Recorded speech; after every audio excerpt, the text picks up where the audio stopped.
Я совершенно не знаю, кто такой Анатолий Лебедько и Владимир Мацкевич. Я тут паспрачаўся, потому что такія тэрміны. То я першымі да іх і пайшоў з гэтай прапановай.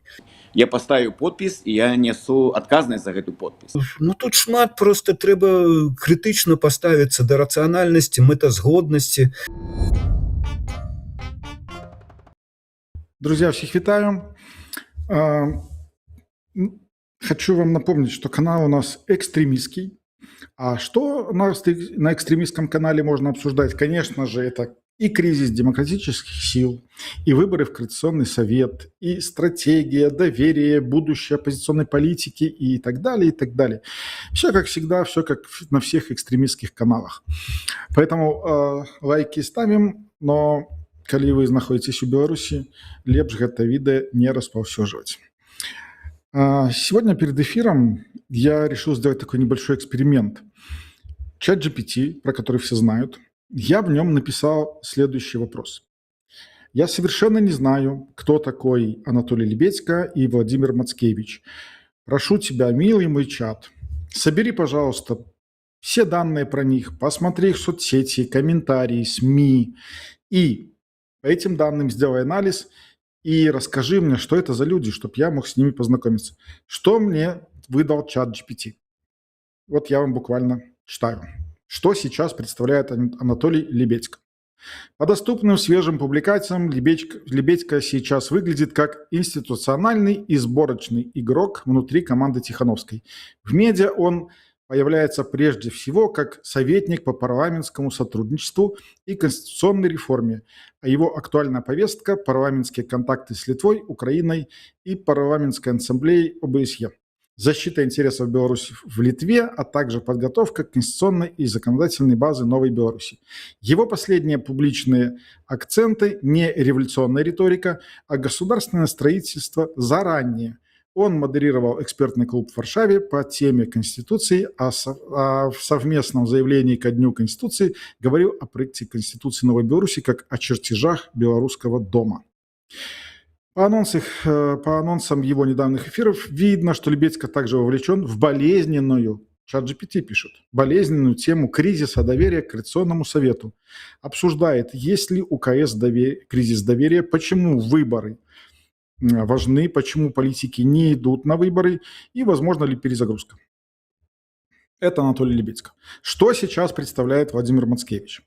Мацкевич сегодня выглядит как внешний интеллектуальный раздражитель для всей демократической среды. Его самые свежие конфликтные тезисы «выборы в КС нужны, но сейчас не подготовлены». Он предлагает перенести их и одновременно реформировать сам Конституционный совет. В пересказах СМИ его позиция звучит как «структуры Демсил не сформированы в полноте».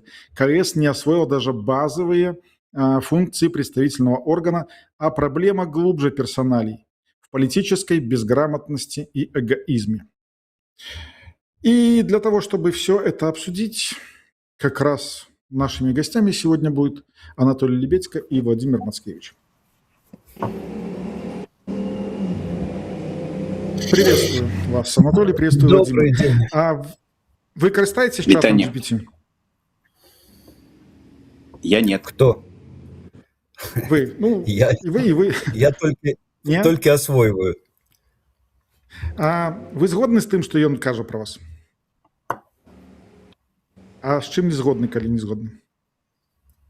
Ну, просто кажуць, што ChatGPT на 30-40% брэша. Ну, ці памыляецца.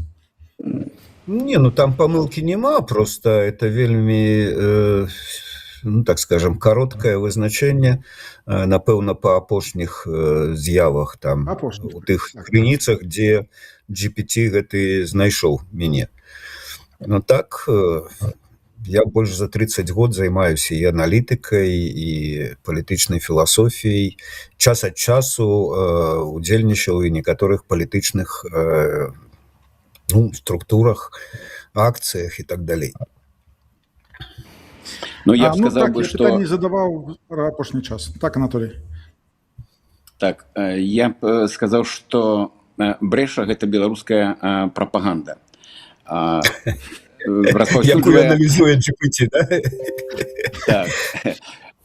распаўсюджваюць пэўныя фейкі і наратывы гэтай прапаганды, частка дэмакратычнай супольнасці.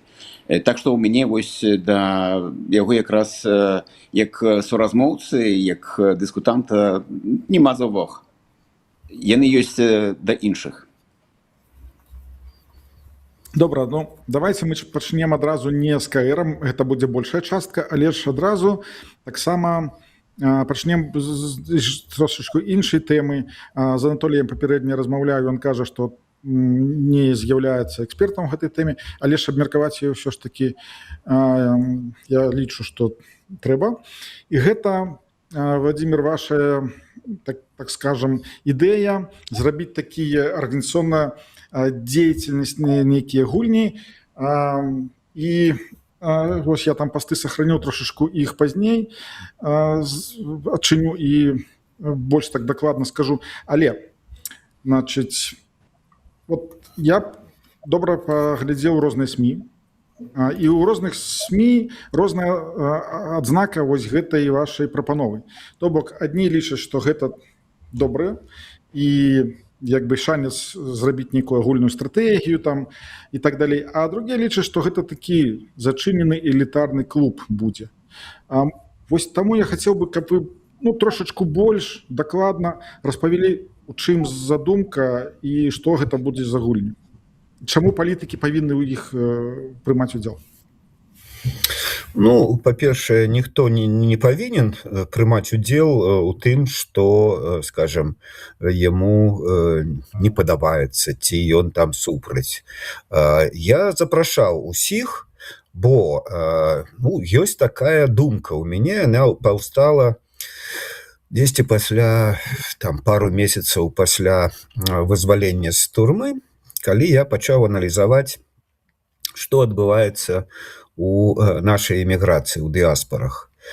Ведаеце, першае ўражанне, і я ад яго яшчэ не адышоў да сённяшняга дня, пакуль я сядзеў, я чакаў, што дэградацыя і разбурэнне ўсіх структураў будзе значна мацнейшым. Калі я выйшаў, пазнаёміўся тут з тым, як працуе офіс, які стан і статус Светланы Ціханаўскай, што захаваўся і неяк функцыяніруе вось гэты орган каардынацыйная рада, хоць ён ствараўся цалкам недарэчна, але ж пераўтварыўся у пэўны час, што працуюць шмат гуманітарных арганізацыяў, на вельмі добрым узроўні падтрымка палітвязняў, можа быць трохі меншая падтрымка тых эмігрантаў, якія, скажем так, не маюць там статусаў палітвязняў там ці штосьці яшчэ, але гуманітарная галіна нашай эміграцыі на добрым узроўні. Все это меня вельмі ўзрадавала. Але потым я стаў прыглядацца болей і ўбачыў, што няма агульных падыходаў, няма паразумення паміж рознымі групамі, скажем, там і нізавымі структурамі нейкімі, і, так бы мовіць, высокага ўзроўню палітычнымі структурамі. Ось. Можа быць, кожны паасобку робіць сваю справу нават і добра, але увогуле агульнага некага накірунку і сінергіі высілкаў няма. Я падумаў, што я маю метад, я валодаю гэтым метадам і не раз праводзіў гэтыя арганізацыйныя дзейнасныя гульні, што гэта можа дапамагчы.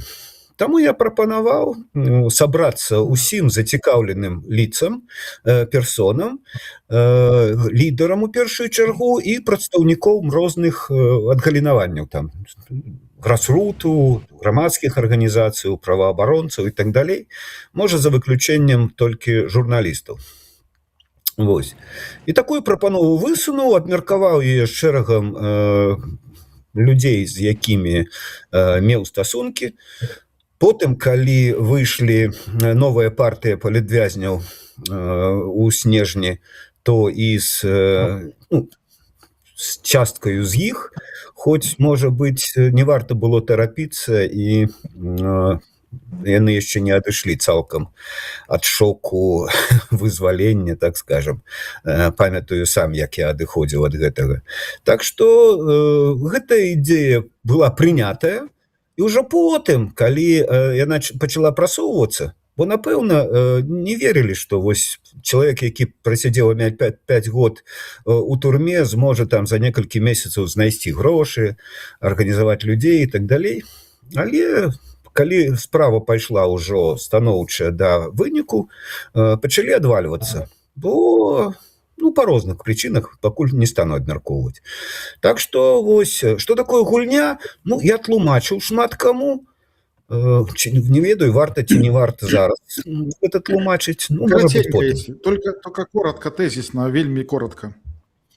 Гэта найлепшы метад, на мой погляд, а ён, трэба сказаць, досыць кваліфікаваны, гэты погляд. На мой погляд, гэта найлепшы метад працы з праблемамі, рашэння якіх няма ні ў кого. Выпрацоўка такіх рашэнняў для вельмі невызначаных праблемных, нават канфліктных сітуацый. Добра, Анатоль, мне цікава, ці бачыць, вось я вам звяртаюсь як прадстаўніку Святланы Ціхановскай па палітычных пытанняў, як дарадцы, ці бачыце ли вы вось гэтыя самыя канфліктныя сітуацыі, вось гэтае ўсё, як яно адбываецца, і запрошаны ли хто з офіса, калі вы ведаеце, будзе ли хтосьці з офіса прымаць удзел у гэтых гульнях, і ці патрэбна офісу, як вы лічыце, прымаць там удзел?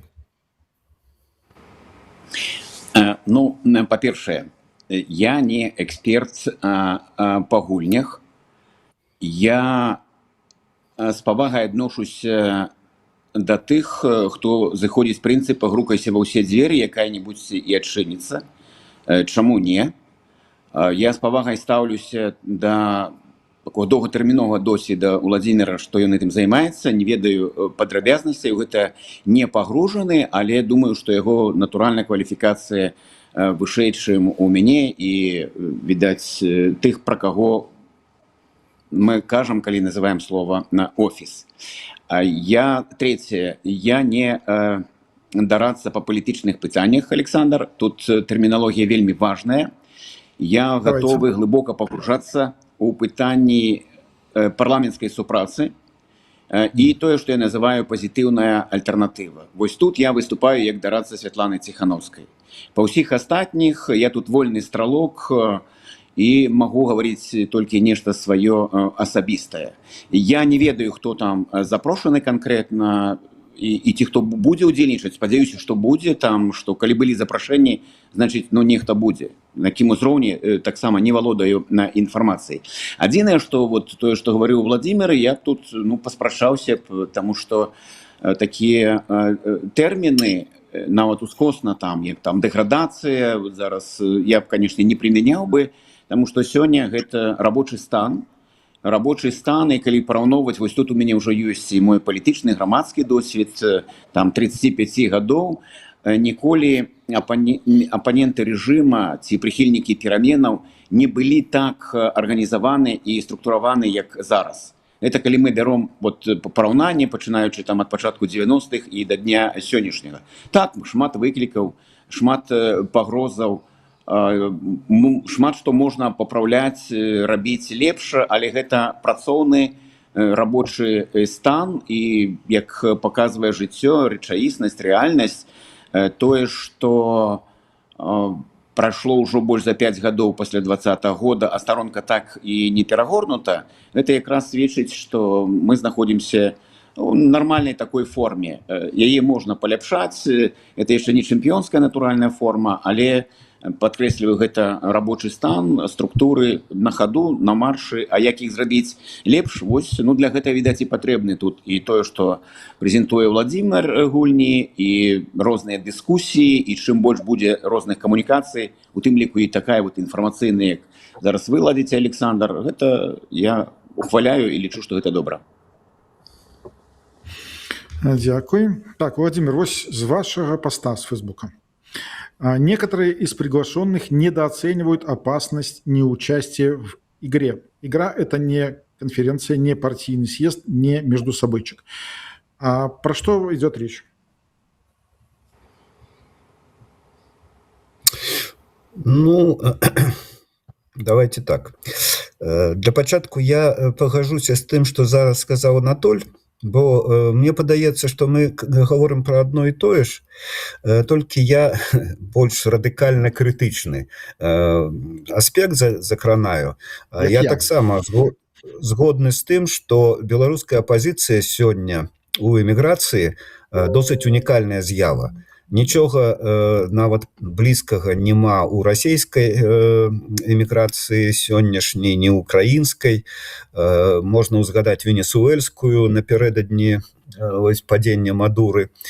Таксама там не было такого. Нешта падобнае я бачыў у 13-м годзе у сірыйскай апазіцыі, яшчэ да таго, як быў звергнуты Асад. Але яны таксама не здолелі захаваць гэта. І вось гэтая унікальная з'ява апошняй хвалі эміграцыі беларускай, гэта каштоўнасць, якую варта захоўваць. І менавіта захаваннем яе і развіццём я і вельмі заклапочаны зараз. Ёсць што захоўваць і ёсць што працягваць. Ну, а зараз пра небяспеку неўдзелу ў гульні. Ведаеце, калі збіраецца прадстаўнічая нейкая кампанія, каб выпрацаваць агульныя падыходы, узаемадзейнічаць адзін з адным і ўзмацніць свае агульныя намаганні і высілкі, то тыя, хто не ўдзельнічае вось у гэтай калектыўнай супрацы, ну, яны губляюць што? Яны губляюць уплыў, яны губляюць разуменне таго, што будуць рабіць вось тыя, хто пагадзіліся, да? І яны губляюць шанс уплыву на агульны падыход, агульнае меркаванне і так далей. Гэта не трагічна, але гэта страта, відавочная для мяне страта. І калі я кажу, што ад офіса патрэбна, каб удзельнічала Светлана і Франак Вечорка, як яе галоўны кансультант, то я першымі да іх і пайшоў з гэтай прапановай. І нават дата пачатку была вызначана менавіта са Светланай Георгіевнай. І далей уже мне цяжка было адступацца ад гэтай вызначанай даты. Але тут ужо пайшла крытыка. Ведаеце, мы стварылі оргкамітэт гульні, каб гэта, ну, я выканаўца, так бы мовіць, да, я падрядчык. А хто будзе замаўляць гэтую гульню, хто будзе фармуляваць патрабаванні на вынік там і так далей. І мы склікалі такі оргкамітэт, у які ўваходзіў таксама і офіс. Але офіс прызначыў чалавека, які фактычна сабаціраваў свой удзел у оргкамітэце, не своечасова інфармаваў кіраўнікоў офіса з тым, што адбываецца, з тым, што вырашаецца. Пачаліся нейкія прэтэнзіі, скаргі. Вось. Ну і вынікам стала тое, што Светлана Ціхановская адмовілася удзельнічаць. Ну, а далей, ну, я думаю, што гэта страта, бо галоўны чалавек у апазіцыі з найвялікшым сімвалічным капіталам, які будзе за рамкамі, за межамі гэтага агульнага працэсу, агульнай супрацы, ну, шкада, шчыра кажучы. Добра. Ну, вось у меня яшчэ одно пытанне, вось, можа, даже апошняе пра гэтай гульні будзе, калі не ўзнікнуць. Вось, глядзіце, гэта ўжо больш к Анатолю, хоць ён і кажа, што не эксперт. Вось, глядзіце, я і сам быў удзельнікам шмат якіх там мерапрыемств, і ведаю, што шмат было нейкіх мерапрыемств, дзе збіраліся агульна, нешта абмяркоўвалі, даже нейкія былі вынікі, нейкія рашэнні прымаліся. Але ж потым, калі гэта мерапрыемства скончылось, каждый опять отойшоў на сваё месца і займаўся той справай, якой займаўся дагэтуль. То бок, як зрабіць так, каб тое, што напрацавана, тое, што вырашылі, яно ўсё ж павінна было, ну, неяк, я не ведаю, як прымусіць ці там упэўніць людзей, каб яны выконвалі ось такія, ну, наратывы, наработкі там і так далей. Як вы лічыце? Ці гэта магчыма? Ну, па-першае, я б усё-таки адрэагаваў вось на фразу Владимира, што Светлана Ціхановская адмовілася ад удзелу. Мне падаецца, што тут прыдатны іншае апісанне і, хутчэй за ўсё, яе па тых ці іншых чынніках не стварылася магчымасць для удзелу. Таму што зыходжу проста з досведу, не гэтага канкрэтнага, але Ціханаўская, яна вельмі хутка адгукаецца на розныя ініцыятывы, прапановы, вельмі адкрытыя для камунікацыі, ўзаемадзеяння і гэтак далей. Гэта я проста гавару па выніках вось тых 5 гадоў, як сачу таксама за яе дзейнасцю, нешта бачу непасрэдна, і таму тут дакладна не ідзе слова пра нейкі штучны байкот. Што там не склалася гэтае лего, гэта ўжо іншае пытанне. Я ў яго не буду паглыбляцца. Што датычна, яшчэ раз падкрэсліваю сваю стратэгічную, так скажам, лінію. Чым больш дыскусій розных людзей па стратэгіі, па тактыцы, па нейкіх асобных кейсах, тым лепш. Таму што нам якраз бракуе, што на сённяшні дзень, вось калі, Александр, вы на пачатку там рабілі уводзіны, нам сапраўды тут бракуе адсутнасць і палітычнай культуры, і ведаў, і ўсяго іншага. Таму нават калі чалавек прыходзіць на нейкае мерапрыемства і не пагаджаецца з тым, што там адбываецца, але калі ў яго ёсць проста жаданне атрымаць нейкія кампетэнцыі, нейкі досвед, то ён выходзіць з гэтага мерапрыемства больш моцным. Магчыма, нават адвергаючы гэта. Таму я за тое, каб такіх дыскусій было як мага больш. Што датычыць выканання, ведаеце, ўсё ж залежыць ад таго, хто сабраўся. Калі, напрыклад, гэта сабралася на паседжанне каардынацыйная рада, і яна праз дэмакратычныя працэдуры абмяркоўвае нейкае пытанне, а потым ставіць на галасаванне, то рашэнне, якое падтрымала большасць, гэта і ёсць рашэнне абавязковае для выканання. Менавіта каардынацыйнай рады як структуры.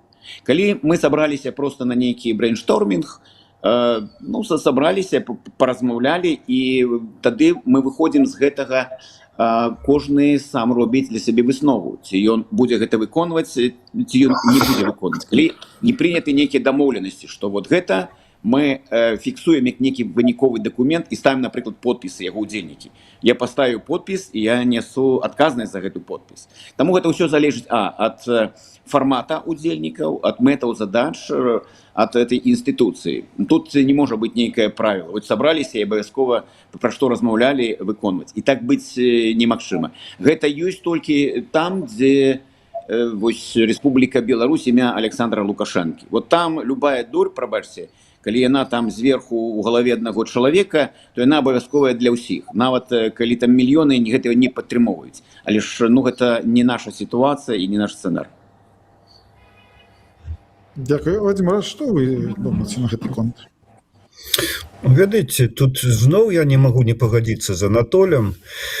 Можа быць, толькі дадам, што нават пастаўленая подпіс пад нейкім маніфестам там ці дэкларацыяй на розных такіх сходках, што канферэнцыі, там саміты і так далей, таксама не гарантуе выканання. На гульнях мы імкнемся дамагчыся таго, каб паўстала нейкае ядро гульцоў, актараў, дзеячоў, суб'ектаў, якія прынялі тое, што напрацавана як задачу для сябе, і рухаюцца разам. Вот, скажем, на гульні будзе удзельнічаць трохі болей за 60 чалавек. 60 это тое, што мы можам пацягнуць па бюджэце, і яшчэ некалькі людзей далучыліся за свой кошт паехаць. Трохі болей за 60. Вось калі б удалося стварыць такое ядро дзейнаснае чалавек з 20, то бок траціна, я б считаў это неимоверным поспехам. У свой час, калі мы праводзілі штогадовыя свае буйныя ігры, то праз іх быў створаны летучы універсітэт, і да летучага універсітэта, да стварэння яго далучылася з удзельнікаў гульні чалавек 10, і гэта была сапраўды працоўная група, якая пацягнула, і мы стварылі гэты летучы універсітэт. Тое самае было трохі раней з нацыянальнай платформай грамадзянскай супольнасці, якую мы стварылі ў межах усходняга партнёрства. Там было трохі болей, нават да гэтага ядра далучылася людзей чалавек 15. Потым там частка з іх адышла, затое дабавіліся новыя там і так далей. Гэта ўжо ідзе працэс, ну, па мере таго, як рухаецца дзейнасць сама па сабе. Таму вось я не прыхільнік таго, каб людзі проста, падняўшы руку ці там паставіўшы подпіс, адразу залічваліся ў актыўныя дзеячы. Чалавек самавызначаецца і або прымае мэту як сваю асабістую, суб'ектыўную, тады ён і рухаецца, і з ім можна працаваць. А калі не, ну што ж, не і не.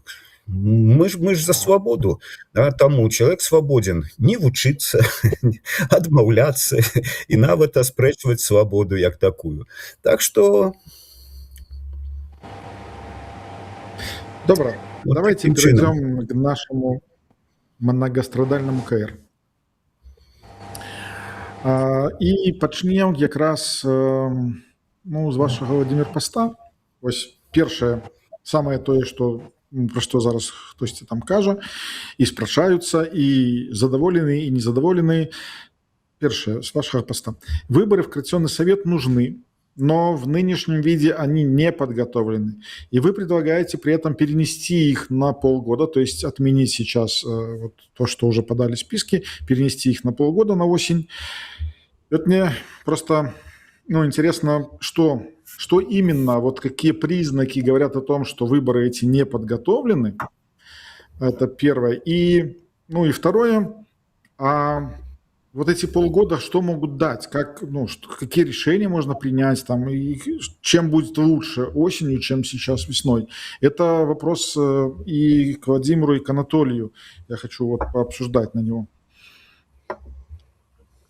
Владимир, с вас давайте начнем. Давайте. Якія могуць быць крытэрыі ці паказчыкі ацэнкі непадрыхтаванасці? Гэта колькасць удзельнікаў непасрэдных, то бок кандыдатаў ці там тых блокаў, аб'яднанняў, якія высоўваюцца. Гэта падрыхтоўка тэхнічнай базы, тое, што Павел Лібер рыхтаваў на папярэдніх выбарах.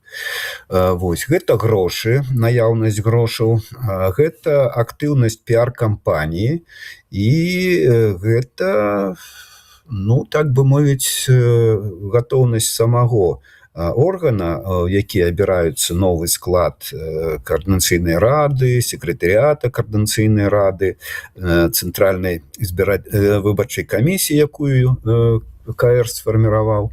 Вось па гэтых усіх паказчыках я гляжу і бачу, што тое, што грошай няма, гэта відавочна. І таму няма піар-кампаніі, разгорнутай агітацыі, прапаганды, зацікаўлення выбаршчыкаў. Нема, як мне казалі некаторыя людзі, для іх это нават галоўны крытэрый неўдзелу, гэта няма гарантыяў бяспекі ні для тых, хто галасуе, ні для тых, хто абіраецца з-за таго, што ёсць там родзічы па той бок мяжы, і людзі баяцца поставить их там под пагрозу рэпрэсію і так далей. Нема актыўнасці саміх кандыдатаў блокаў, шмат гульцоў важных і істотных у палітычным поле, палітычнай прасторы адмовіліся ад удзелу ў гэтых выбарах. І няма ніякіх дзеянняў ні з боку офісу, ні з боку НАУ, ні з боку самого кіраўніцтва координацыйнай рады на тое, каб преадолець вось гэтыя недарэчнасці і недахопы. Размаўляў з кіраўніцай выбаркаму, размаўляў з Паўлам Ліберам пра степень гатоўнасці тэхнічнай базы, размаўляў з некаторымі і патэнцыйнымі кандыдатамі, і тымі, хто такі пайшоў і падаўся ў кандыдаты. Так што сабраў досыць поўную інфармацыю пра гэта. Анатолий, вы згодны? Па-першае, калі мы зыходзім з нейкіх фармальных крытэрыяў ацэнкі падрыхтаванасці, то яны ёсць, мінімальныя сапраўды ёсць. Ну, па-першае, ёсць дакумент, які рэгламентуе дзейнасць, і ў прынцыпе усе яго фармальныя там паказчыкі яны выкананы. Ёсць і цэнтральная выбарчая камісія, ёсць удзельнікі, там 9 суб'ектаў. Таму з пункту гледжання заканадаўства, так скажам, выкарыстаем такую тэрміналогію, якая рэгулюе гэты працэс, падрыхтаванасць ёсць. Па-другое, ці магла б яна быць лепшай? Ну, натуральна. Бо па кожнаму з накірункаў можна яшчэ дабаўляць, і хацелася б, каб яны былі. Таму ці можна гэта удасканаліць, зрабіць лепшым? Ну так. І трэці момант. А ці ёсць гарантыі, што праз 6 месяцаў сітуацыя не застанецца на тым узроўні, на якім яна была? Так, яна можа і пагоршыцца яшчэ. Таму што калі ўзмацняцца там рэпрэсіі, то пытанне бяспекі яно стане больш вострым.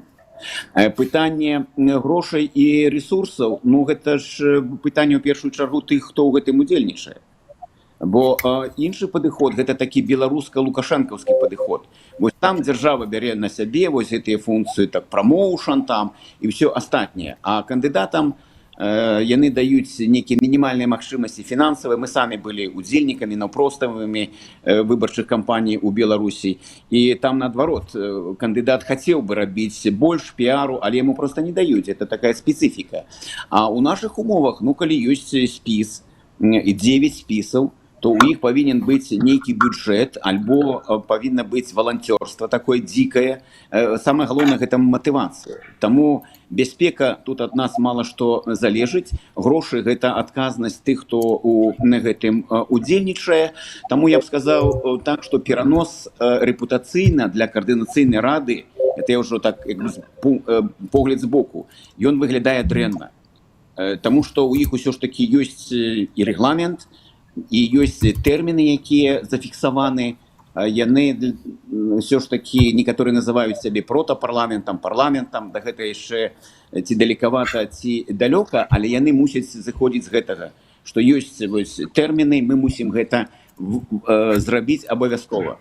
Таму мінімальныя магчымасці ёсць, а пра ўсё астатняе можна размаўляць. І тут, на мой погляд, зараз я б на гэтым не акцэнтаваўся. Вот зараз пераносіць, не пераносіць, цягнік ужо паехаў. Цягнік ужо рухаецца. Наша задача зараз арганізаваць сапраўды добрую дыскусію. Думаю, што наша размова можа быць адным з пачатку такой дыскусіі. Што мы можам зрабіць, каб удасканаліць каардынацыйную раду як структуру, і каб наступныя выбары, якія будуць праз нейкі там час, можа датэрмінова яны будуць, магчыма і такі варыянт, ці праз 2 гады, каб вот гэтых пытанняў, пра якія мы сёння говорим, каб іх было істотна менш. Вот я б на гэтым зараз засяродзіў бы і нашу увагу, і у цэлым вот дэмакратычнай супольнасці. Таму што ў мяне таксама ёсць і пэўная павага да некаторых дзеянняў каардынацыйнай рады, але і дастаткова вялікі крытычны спіс. Я тут і ведаю, і разумею, што лепш можна зрабіць і паляпшаць. Так, вось гэта цікава, што можна зрабіць і павышаць. І вось пачнем з Владзіміра гэта пытанне. Як ён лічыць, што не так з КР? Таму што крытыкі шмат. І, ну, вы ведаеце, што я тут сышоў, і яшчэ там нейкія чальцы сышлі. І, канешне, пытанняў шмат, але пытанне пытаннямі, ну, як вы лічыце, што неабходна змяніць? Вось глядзіце, проста я, ну, як зараз, як выбаршчык, наш спіс ідзе ў КР, я адмовіўся ў ім быць, але ж я працую ў нашым спісе. І вось я, як выбаршчык зараз, сижу, напрыклад, на кухне, п'ю каву і думаю, так, я пойду голосовать. Ну, я ліберу давяраю, і ў прошлый раз ніхто не атрымаў ні крыміналкі, ніхто непасрэдна з тых, хто галасаваў, прымаў удзел у галасаванні. Вось, ну, але ж, уцеклі дадзеныя. Крыміналка, могуць атрабраць маёмасць там і так далей. КР практычна ніяк не ўплывае на маё жыццё. Я жыву, ну, ёсць КР, нема КР, мне ніяк пофіг. Ну, ось я як выбаршчык, так говорю, гэта я зараз не пра сябе, як выбаршчык, так? Ось. Ніяк не ўплывае на жыццё людзей у Беларусі, ніяк не ўплывае на жыццё людзей за граніцай. Так вось, як зрабіць так, каб шмат беларусаў ці кожны можа беларус, ён быў зацікаўлен і ў існаванні самой структуры, і у тым, каб яго прадстаўнік ёй абавязкова быў, і каб ён быў зацікаўлены ў гэтых выбарах і так далей. Владимир, што з гэтым рабіць? Вельмі шмат пытанняў, і я у сваёй, так бы мовіць, палітычнай філасофіі на іх адказваў, але раіць чытаць мае кніжкі там ці нейкія тлумачэнні, слухаць лекцыі, напэўна, не варта. Ой, давайте я пачну з таго, глядзіце, Владимир, я пераб'ю вас, прабачце.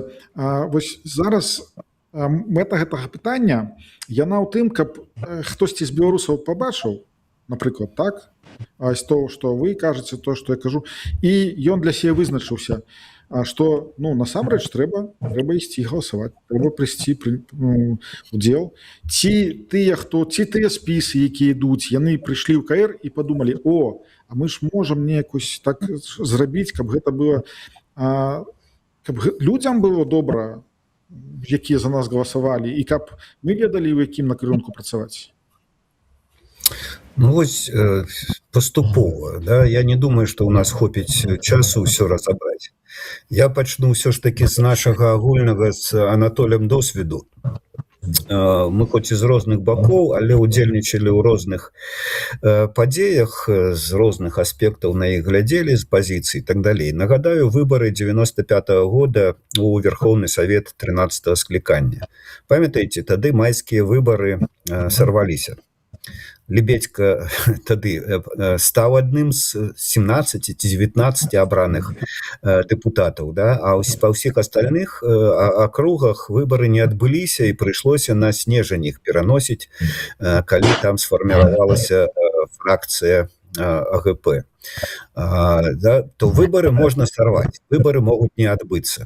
І гэта вельмі такая недобрая рэч, недобрая падзея. Але яшчэ адна штука, уже з другога боку. Ведаеце, дзяржавы сёння, хай сабе гэта злачынная групоўка, але ж тым не менш, захапіўшы ўладу, то сёння ў Беларусі вельмі многа дзяржавы. Нармальная, дэмакратычная, сучасная дзяржава, яна амаль незаўважна звычайнаму чалавеку, так бы мовіць, абывацелю. Да? Чым меней дзяржава ўмешваецца ў пытанні жыцця чалавечага, яго адукацыю, яго эканамічныя стасункі і так далей, тым гэта лепшая дзяржава. У эміграцыі амаль тое самае. Ведаеце, калі мне простыя людзі, так званыя простыя, я ўвогуле не лічу, што людзі бываюць простыя. Все людзі непростыя, да? Вось. Это толькі такія маніпулятыўныя прыкідванні таго, што я просты чалавек там і так далей. Я таксама просты чалавек. Да? І не трэба думаць, што КС, Координацыйная рада, павінна ўплываць на жыццё простага чалавека. Координацыйная рада – это палітычная структура. Палітычная структура, і мы тут пагадзімся, я, здаецца, чуў, хоць не поўнасцю, нешта стрым нейкім з Анатолем на Еўрарадыё, здаецца, дзе ён таксама казаў пра тое, што Координацыйная рада павінна быць протапарламентам. Координацыйная рада павінна вырашаць задачы парламенцкія, то бок займацца правіламі гульні. Можа быць, не законатворчасцю, бо невядома, як працуюць законы ў нашых умовах, это трэба яшчэ аналізаваць і так далей. Да? Але правілы гульні палітычныя, грамадскіх арганізацый, ствараць умовы для таго, каб добраахвотнікі, валанцёрскія арганізацыі працавалі нармальна там і так далей. Да? Шмат умоваў у нас яшчэ не існуе. Дапамагаць адаптавацца, дапамагаць арганізоўваць барацьбу за вызваленне краіны. Вось гэтыя задачы. Як это тычыцца простага чалавека, яго звычайнага жыцця? Напэўна, амаль ніяк. А вось яго грамадзянскай актыўнасці, яго светапогляднай пазіцыі, яго намаганням дапамагчы краіне, там, сябрам і так далей, вось гэта тычыцца сапраўды вельмі істотна. Таму вось гэтае разуменне таго, што такое Координацыйная рада, што такое протапарламент, ну гэта трэба давесці да як мага больш шматлікіх колаў нашай эміграцыі. Давесці гэта да тых, хто хоча патрапіць у гэты Координацыйную раду як хто. Бо калі гэта протапарламент, то гэта хай сабе дэпутат. Не дэлегат, прадстаўнік нейкай там лабісцкай, лабавання нейкай мэтавай групы, да? Бо дэлегаваць можна на канферэнцыю, там, на саміт, на сход часовы і так далей. А гэта сталы орган. Там працуюць дэпутаты. Хай сабе гэтыя дэпутаты не маюць цалкам канстытуцыйнай абароны, канстытуцыйных правоў дэпутацкіх і так далей, але мы ствараем протапарламент. Протапарламент з усімі чыннікамі настаящага сапраўднага парламенту, і тыя, што можна стварыць умовы і акалічнасці, усе тыя трэба ствараць. І гэта павінны разумець як выбарцы, так і будучыя дэпутаты гэтай Координацыйнай рады. Ну і таксама там гэта ўсё трэба выводзіць у адукацыю, асветніцтва, прапаганду, агітацыю, піар і так далей. Вось чаго пакуль няма, нічога не зроблена ў гэтым. Таму можна чуць цалкам недарэчныя чаканні ад Координацыйнай рады, якія не могуць быць выкананыя. Ну і шмат прэтэнзіяў да людзей, якія там працуюць. Але да людзей, якія могуць быць прэтэнзіі ў гэтым сэнсе, калі яны выконваюць абавязкі дэпутатаў са сваёй пазіцыі, іх погляды, это іх погляды, іх пазіцыя, і для таго існуе парламент і протапарламент у тым ліку. Это гаварільня. Гэта людзі адстойваюць свае падыходы, прынцыпы і так далей. Парламент без спрэчак, парламент без канфліктаў – это не сапраўдны парламент. Паглядзіце на тую цацачку, якая сёння існуе ў Беларусі, так званая палата прадстаўнікоў ці там Савет Рэспублікі. Увогуле невядома навошта унітарнай дзяржаве двухпалатны парламент. Ну і так далей. Шмат недарэчнасцяў, усіх іх трэба ліквідаваць. Я думаю, што Лебедзька лепш за мяне ведае ўсе гэтыя рэчы, бо шмат гадоў займаецца гэтымі пытаннямі і канстытуцыйнымі, і парламенцкімі і так далей. І мае вельмі добры досвед працы іншых парламентаў. Анатоль, подзяліцесь досведам. Калі мы гаворым пра простага чалавека, то яму проста трэба гаварыць праўду. Такая, якая яна ёсць. А не так, як у нас адбываліся папярэднія выбары. Калі тыя, хто ішоў у Координацыйную раду, казалі простаму чалавеку, што мы вызвалім Беларусь, створым нацыянальнае войска, закончым вайну ва Ўкраіне і гэтак далей. Я цытую, гэта з праграмаў, з якімі на мінулых выбарах ішлі ў Координацыйную раду спісы.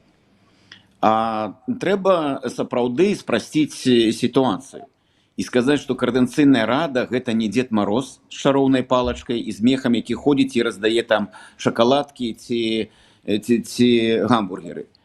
Трэба вызначыцца на чацвёртым выбарах ці на чацвёртай кадэнцыі, што такое Координацыйная рада. Таму што калі мы сёння зададзім, там 175 чалавек, здаецца, збіраюцца ўдзельнічаць у гэтых выбарах, то мы атрымаем недзе за 100 больш розных трактовак, што такое Координацыйная рада. Вот з гэтага трэба пачынаць. Я тут пагаджаюся з Владимиром, з базавых рэчаў. Координацыйная рада. І калі мы не вызначаемся, што гэта... для мяне нават это не протапарламент. Я выкарыстоўваю такую тэрміналогію, як кандыдат у протапарламент. Таму што, каб стаць яшчэ протапарламентам, трэба прайсці пэўную дыстанцыю, атрымаць пэўны досвед і зафіксаваць, што такое Координацыйная рада. Дык вось, калі мы па-рознаму трактуем, у нас ужо не будзе паразумення. мы по-рознаму будзем глядзець на гэту інстытуцыю, на мэты і задачы. Калі мы вызначаемся, што гэта кандыдат у протапарламент, які можа там праз год-два стаць рэальным протапарламентам, то тады мы разумеем, чым ён павінен займацца. А гэта азначае, што ўсё ж такі законатворчая дзейнасць, хоць і адкладзенага дзеяння, яна мусіць стаць асноўнай функцыяй. Тады гэта азначае, што, шаноўныя там дэлегаты, у вас будуць не там інтэрв'ю кожны дзень браць, а вам трэба вучыцца, як ствараць рэформы для новай Беларусі. А гэта, прабачце, зусім іншая сітуацыя. Там няма Юпітараў, там няма прэсы, а там ты проста вечарамі сядзіш, як я ведаю, як зараз тыя людзі, якія займаюцца, і свой вольны час 3 гадзіны там на гэтыя фармулёўкі, на тое, каб зрабіць добрыя законы, добрыя рэформы. Калі прыйдзе час X, то вот Координацыйная рада, напрыклад, там 4-е скліканне могла б сказаць: вось мы зрабілі рэформу адукацыі ці аховы здароўя, і глядзіце, вот гэты рэжым сышоў, і мы за год далі вось такія якасныя вынікі. Таму што ты не напішаш рэформу ні за дзень, ні за 2, ні за месяц. Гэта патрабуе вялікай працы, вывучэння міжнароднага досведа, атрымання экспертызы. Але гэта той рэсурс, час, які убачыць просты чалавек. Вось просты чалавек можа праз нейкі час убачыць, навошта патрэбна была Координацыйная рада 4-го склікання. Бо калі яны зробяць добрую рэформу, не ведаю, там у эканамічнай сферы, там ці ў банкаўскай, ці праваахоўных органаў, і зробяць хутка, і людзі адчуюць гэта, ну тады тыя, хто прыйшоў у гэты парламент, магчыма, з Координацыйнай рады, і ён скажа: я не губляў там час, я вучыўся, таму што для мяне яшчэ разуменне Координацыйнай рады гэта як школа, універсітэт, навучанне. Ідзіце туды. Але калі я звяртаюся вось да гэтага склада і говорю: глядзіце, зараз ўжо ідзе праца, там рыхтуюць рэформы, ідзіце да нас. І з 80 чалавек прыходзіць 5, то я разумею, што не чакайце вялікай эфектыўнасці ад гэтай структуры.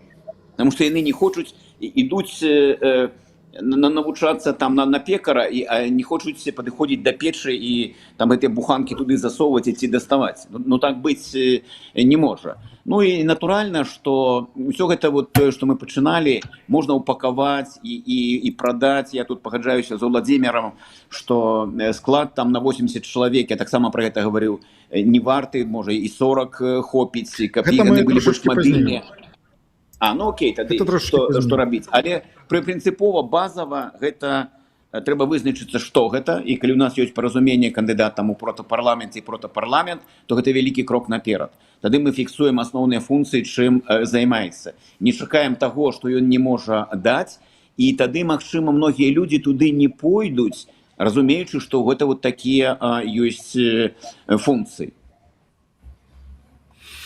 Добра, я хацеў бы адразу вам трошачку, вы сказалі там пра тое, што ідуць нейкія там людзі, каб стварыць там нейкае войска і так далей. Гэта было ў нашай фракцыі, таму я хачу тут адразу, гэта памылка, такога не было ў праграме.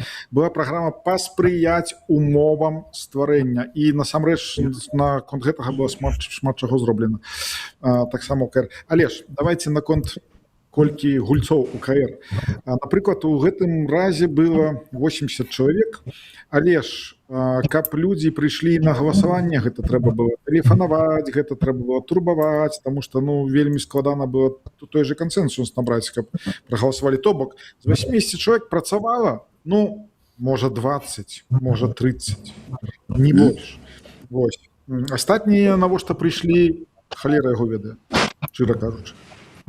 Так вось, Владзімір, вы прапанавалі скараціць спіс удвое, амаль зрабіць там 40 чалавек. Але ж тут, я не ведаю, ведаеце ли вы дакладна, колькі, напрыклад, камісій у тым же КР? То бок, тыя, хто актыўныя людзі былі, яны былі адразу ў 2, у 3 камісіях працавалі, каб перакрыць неяк працу гэтую.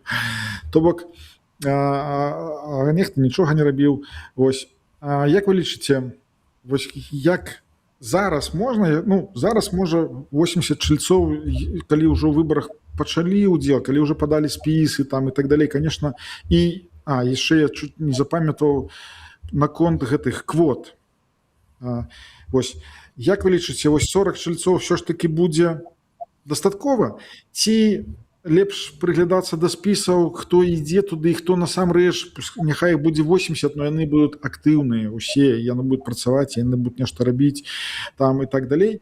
Вось, і наконт квот, потому что адразу вам кажу, практычна ва ўсіх спісах было вельмі складана. Я ведаю спісы, дзе маглі выстаіць і 40 і 50 чалавек, напрыклад, спіс так, але ж не было жанчын.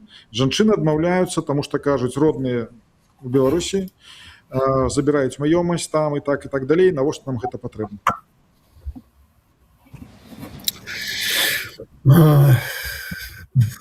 Ведаеце, вельмі часто мы подменяем працу імітацыяй бурнай дзейнасці. Калі чалавек адначасова працуе ў некалькіх месцах, то хутчэй за ўсё не проста там асобную працу ён робіць абы як, але і ўсе свае абавязкі выконвае абы як. Калі скарачаць колькасць, то для таго, каб не ператвараць это ўсё ў базар і павысіць адказнасць людзей, ці там падвысіць магчымасць мець суб'ектыўную асабістую адказнасць. Колькасць камісіяў, давайте падходзіць да гэтага прагматычна і рацыянальна. Ці патрэбна нам такая колькасць камісіяў? Ці яны ўвогуле мэтазгодныя?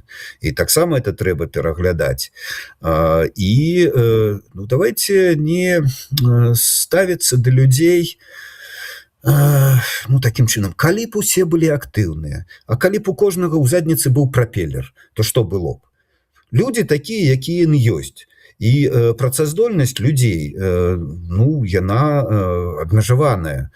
Ёсць людзі працаголікі, але звычайны чалавек все ж таки мае не толькі на працы магчымасць праяўляць актыўнасць, у яго ёсць і іншыя абавязкі. І калі мы кажам, што жанчыны па пэўных прычынах не хочуць працаваць у КС, бо там тое, сёе, так і далей. І што квоты дапамогуць гэтаму? І калі мы па квотах правядзем тых жанчын, якія па розных аб'ектыўных прычынах не могуць працаваць, то што, камусьці стане ад гэтага лепш?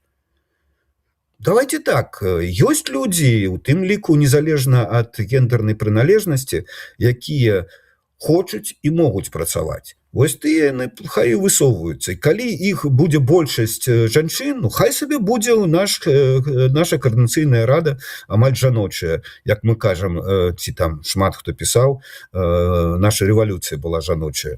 І добра. Але калі мы проста наўмысна вводзім там пэўныя абмежаванні для кагосьці і пэўныя прэферэнцыі для іншага, это нічога агульнага з дэмакратыяй не мае. І тут шмат проста трэба крытычна паставіцца да рацыянальнасці, мэтазгоднасці тых ці іншых рашэнняў, тых ці іншых дзеянняў. 80 чалавек.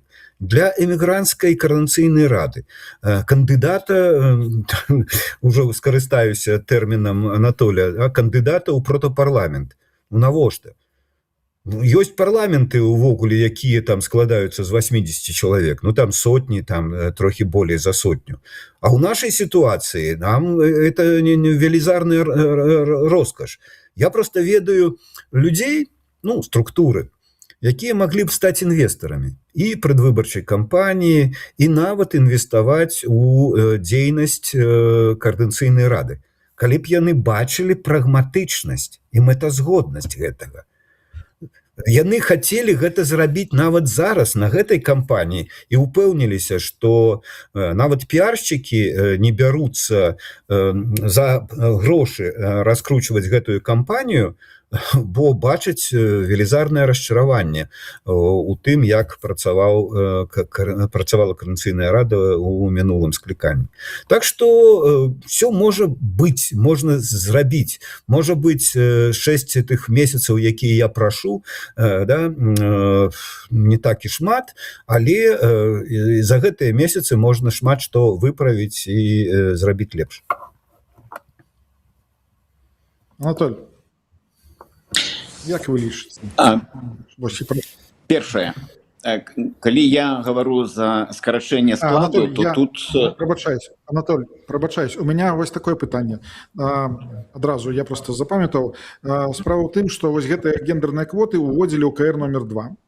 І іх я не ведаю, як гэта адбылося. І вось мне цікава, гэта было неяк можа еўрапейскія партнёры казалі пра гендерныя квоты, і тады мы вас там неяк будзем прызнаваць там ці яшчэ нешта. Як гэта адбывалася і ці таму што гэта было калі спікер быў Андрэй Ягораў. Вось і ён на гэтых гендерных квотах вельмі настаиваў, і тады яшчэ было шмат пытанняў, навошта яны патрэбны. То бок як вы лічыце па квотах і вось як з гэтым зараз што рабіць? Ну, я не буду забирать хлеб Андрея Егорова. Я думаю, что будет шмат дискуссий, и можно запросить его, запытать.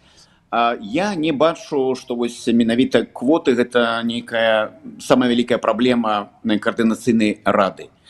Мы ўсё ж таки говорим про координационную раду як такую школу навучання с практычным ухілам. І можа лепш зараз зрабіць нейкія інавацыі, нешта апрабоўваць і паглядзець, наколькі яно працуе ці не працуе. Лепш цяпер вось у рэжыме, калі у нас ёсць час, чым тады, калі у нас не будзе такой магчымасці і нам трэба будзе фармаваць парламент. Ёсць розны тут досвед. І досвед там той жа еўрапейскі, асабліва паўночных краінаў, ён таксама паказаў, што квоты ўводзіліся цяжка, але потым яны прывялі да таго, што яны ўсё ж такі далі вялікі ресурс для парламента, што яны матывавалі, хай можа на пачатку і штучна, каб ўсё ж такі рабіць усё магчымае, каб жанчыны прыходзілі ў палітыку. Для нас, для нашай рэчаіснасці, дзе на жанчыну глядзяць выключна як на элемент там кухні і дадаткова нейкай, прабачце, прылады да мужчыны, ну, я ад гэтага не адмаўляўся. Гэта не проста, гэта складана, але гэта не тое, што тармозіць вот так моцна рух наперад координацыйнай рады. Анатолий, прабачце, але я тут не пагажуся, таму што вось я просто ведаю дакладныя сітуацыі, калі у спісах па гэтых квотах прайшлі жанчыны, і потым у іх там амаль што не істэрыкі былі, таму што родныя ім тэлефанавалі, пісалі з Беларусі, кажуць, вы што нарабілі, да тут у нас такое, да тут у нас так. Яны былі ў гэтых спісах, яны падаліся. То бок гэта ж патрэбна неяк і гэты ціск улічваць, як на людзей ціснуць беларускія гэтыя фашысты. Александр, ціснуць, не гледзячы на папалавую прыналежнасць, якая у вас колер скуры, у якую царкву вы ходзіце, ціск на альтэрнатыву. Вось калі вы являеце просто нават альтэрнатыву, нават не пагрозу для гэтага рэжыма, то у вас будуць праблемы. І незалежна ад таго, мужчына вы ці жанчына. Яшчэ раз падкрэсліваю, што я гляджу на координацыйную раду кандыдата ў протапарламент яшчэ як на школу навучання і такую базу для новацый і эксперыментаў. І трэба паспрабаваць і тое, і другое, і не быць зараз абсалютна катэгарычным. Таму што мы паглядзелі, што сапраўды вось 20-й год паказаў, які Беларусь губляе патэнцыял, не прыцягваючы да палітыкі жанчын. Гэта маё перакананне. Я паважаю вашы позиции, погляды, але оно со мной застаецца. А вось што больш мне падаецца таким дыскусійным, тут вот якраз, магчыма, там из офиса со мной многие не будуць пагаджацца. Я лічу, што вось сумяшчэнне пасадаў кіраўнікоў у кабінеце і прысутнасць у координацыйнай рады, гэта якраз это нормальный досвед. Ён ёсць у Літве, ён ёсць у іншых краінах. Магчыма, яго можна захаваць, калі будзе магчымасць выбіраць людзей у парламент. Але вось зараз на гэтым этапе я б зрабіў бы такія добрыя эксперыменты, як захочваць апазіцыю, якая ёсць у дэмакратычным асяродку, каб даць ім большыя магчымасці для самарэалізацыі і больше нейкія гарантыі. І вось тут я гляджу на тых, хто ідзе, у нас можа быць вельмі такая цікавая сітуацыя. Напрыклад, Павел Латушка. Ён з кабінета і ён мае сваю фракцыю. І там жа Владимир Остапенко. І ў кабінеце, і ён мае сваю фракцыю. Миколай Козлов. Ён у кабінеце і, магчыма, будзе мець сваю фракцыю. Аліса Рыжыченко, хто там яшчэ... кіраўнік сакратарыята кабінета Владимир Мацкевич, і гэта можна працягваць далей. А яшчэ Вадзім одна Кабанчук. функція. Вадзім Кабанчук. Вадзім Вось. Кабанчук. Там, падаецца, не застаецца больш нікога, хто б не меў сваю фракцыю. І ў гэтым, а ў іх жа яшчэ важная роля, гэта кантрольныя функцыі. Но якім чынам кантраляваць, калі ты, а яшчэ там сфармаваўшы большасць, гэта выглядае крышку так штучна, это выглядае фікцыяй. Вот тут я бы праводзіў дыскусіі, падкрэсліваю. Я разумею, што такі досвед міжнародны ёсць, і, магчыма, ён у новай Беларусі, і гэта можна і захаваць, але вот зараз у нас ёсць час для навацый, для эксперыментаў, каб мы паглядзелі ўсё ж такі на шалі вагаў, што лепш, што больш пасуе. Тое самае і пра склад. Я, калі гавару зменшыць, то я думаю просто, па-першае, пра грошы, не толькі сам Петрухіну пра грошы думаць, і я таксама пра гэта думаю. І думаю, што гэта будзе больш эфектыўна, калі кампактная координацыйная рада, і сапраўды вы ўжо тут азначалі, я не ведаю, хто Александр ці Владимир, што значная частка прыходзіць у координацыйную раду, прабачце, это такі баласт. Вот у першай там дзесятцы ідуць людзі матываваныя, яны хочуць працаваць, астатніх, ну я ведаю, як гэта адбываецца, угаворююць, ну ты просто пабудзь там. У цябе там няма маёмасці ў Беларусі, бацькі твои ўжо не ў Беларусі, ну фармальна ты папрысутнічай. І ад гэтага якасць не ўзмацняецца. І мы бачым, што сапраўды 80 чалавек галасуе там 30-35 чалавек актыўнасцей. То можа лепш, хай іх будзе 40, але, напрыклад, 2 абавязковыя сесіі рэжыме офлайн цягам года. І гэта ж можна арганізаваць, што протапарламент збіраецца у зале Сейма Літвы ці ў нямецкім Бундестагу.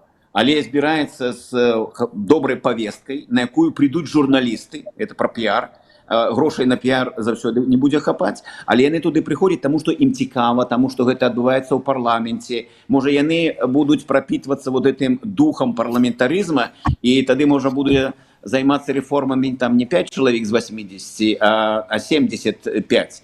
Вот пра гэтыя рэчы трэба гаварыць. Таксама я думаю, што важна фіксаваць, каб яно фіксавалася і ў дакументах, і ў прэсе, і ў свядомасці, хто сфармаваў гэтую большасць. Ну вот пройдуць гэтыя выбары. І выбарцы, яны павінны ведаць, што у гэтай координацыйнай радзе 4-го склікання, умоўна кажучы, я не ведаю, хто там Латушка, хто там Козлов, хто там уже яшчэ там іншы, яны сфармавалі, окей, але тады на іх адказнасць за тое, што будзе па выніках 2 гадоў. Каб мы просто ўжо ішлі і ведалі, ці ружы несці, ці іголкі ад ружаў. Вот гэта трэба фіксаваць. А то у нас у гэты час, я бачу, там одна фракцыя тут сюды болтаецца, тут сюды болтаецца, і іх не зразумееш. Ці яны несуць адказнасць, ці яны просто пад сітуацыю падбудоўваюцца, каб вырашаць нейкія свае там маленькія карпаратыўныя інтарэсы. Вот гэта важна. І вот гэтыя рэчы, это час дыскусіі, іх трэба прагаворваць і прагаворваць зараз. Я думаю, вот якраз тыя, хто там не балатуецца, я не балатуюся туды, Владимир не балатуецца, Мацкевич, я думаю, Кабанов не балатуецца. Вот давайте будем такія фармаваць дыскусіі, гэта абмяркоўваць, і на выхадзе, каб усё ж такі праз 2 гады мы сапраўды мелі протапарламент. Мы не дыскутавалі, вот што гэта, а мы ведаем, што это протапарламент. Ён мае пэўную легітымнасць міжнародную, за яго прагаласавала нейкая частка беларусаў, мы набылі добры досвед, мы сфармавалі, зрабілі вось такія, падрыхтавалі рэформы, і калі прыйдзе час X, мы ведаем, што гэта ў нас ёсць у партфелі. Ну, вот гэта мне падабаўся такі сцэнар. Дякую. І давайте зараз ужо час у нас скончваецца. Давайте такое бліцапытанка хуткая. Я зараз назову 3 пытання, а вы просто караценька на іх адкажаце. Значыць, першае. Напрыклад, той же Егор Бабарыка, Рымышэўскі адмовілись прымаць удзел. Як вы да гэтага ставіцесь? Ці добра гэта ці не? Ну, зараз мы тыя там якія прычыны ёсць і так далее не абмяркоўваем. То бок гэта добрая справа ці не вельмі. Па-другое, як вы лічыце, якая прыблізная колькасць прыме ўдзел у галасаванні?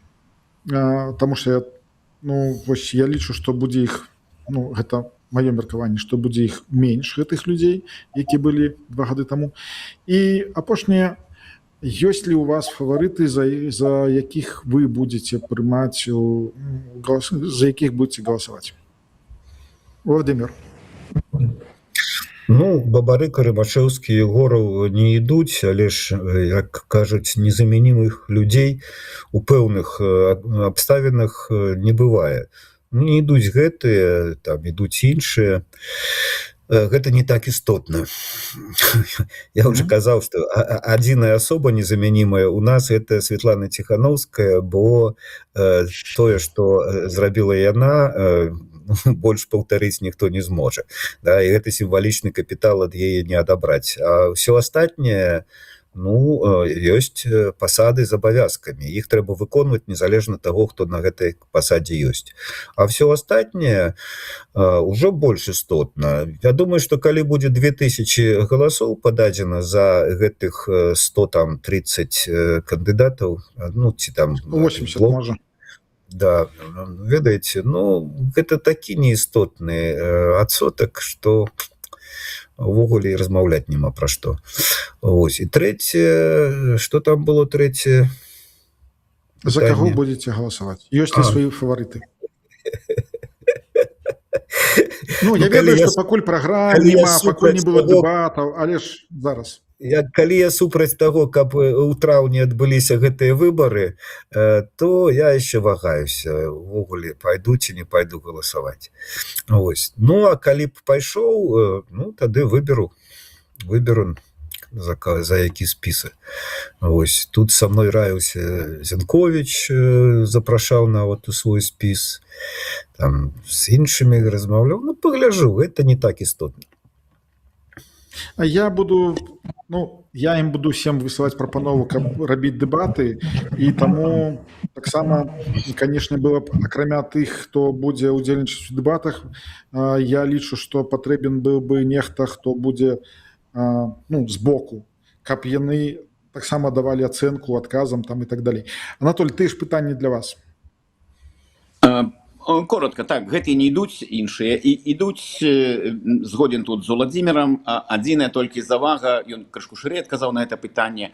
Думаю, што у Ціхановскай ўсё ж такі не сімвалічны вот капітал, а капітал, з працэнтаў якога мы працуем. Вот тая інфраструктура, пра якую казалі, і гэта рэальнасць. Это не просто нешта, ну, вот такое формальное, потому что яе легітымнасць дае легітымнасць і координацыйнай радзе, і кабінету, і многім іншым. А так, ну, хацелася б, канешне, каб там прымаў удзел і многія цікавыя людзі, асобы засталіся за гэтымі выбарамі. А яшчэ самы лепшы варыянт, каб гэта было ўнутры Беларусі, і это было тое мэта, да якой мы мусім ісці. Што датычыць маіх там фаварытаў, я б сказаў бы так крыху. Многіх мы ўжо ведаем. Я просто параіў бы тым, хто пойдзе на выбарчыя участкі, прыглядзецца да новых гульцоў. Вот тыя, хто прыходзіць першы раз, потому што гэта невядома. Ну, не, ну, там ёсць спіс.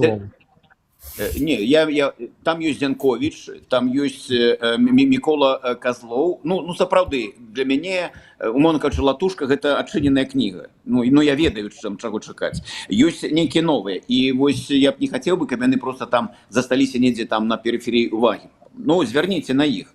Тых, каго вы ведаеце, вы і так ведаеце. А вот гэтым, магчыма, і трэба было б даць нейкі шанец, таму што мы ўсе сёння адзначалі, што координацыйнай радзе патрэбныя перамены.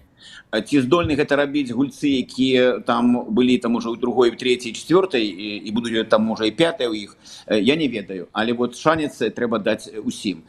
І другое пытанне, Александр, гэта было... Ну, як вы лічыце, якая колькасць людзей будзе прыблізна? Якая колькасць людзей? Ну так, тут дзіўнага нічога не будзе. Нешта будзе тое, што было. Ці блізка каля гэта. Дзіўна для мяне гэта, каб было, напрыклад, там 50 тысяч ці 500 чалавек. Вось дзіўнага не будзе. Не будзе 500 чалавек і не будзе 50 тысяч. Вельмі хацелось. Я ось просто даже в голове зараз там раз проголосовало 50 тысяч человек, то може там Лукашенко недзе і скончыцца адразу вось ад гэтага шоку. Вялікі дзякуй за то, што далучылись до размовы, і я спадзяюся, мы таксама буду вас запрашаць на іншыя размовы. Вялікі дзякуй, жыве Беларусь. Дзякуй. Жыве Беларусь.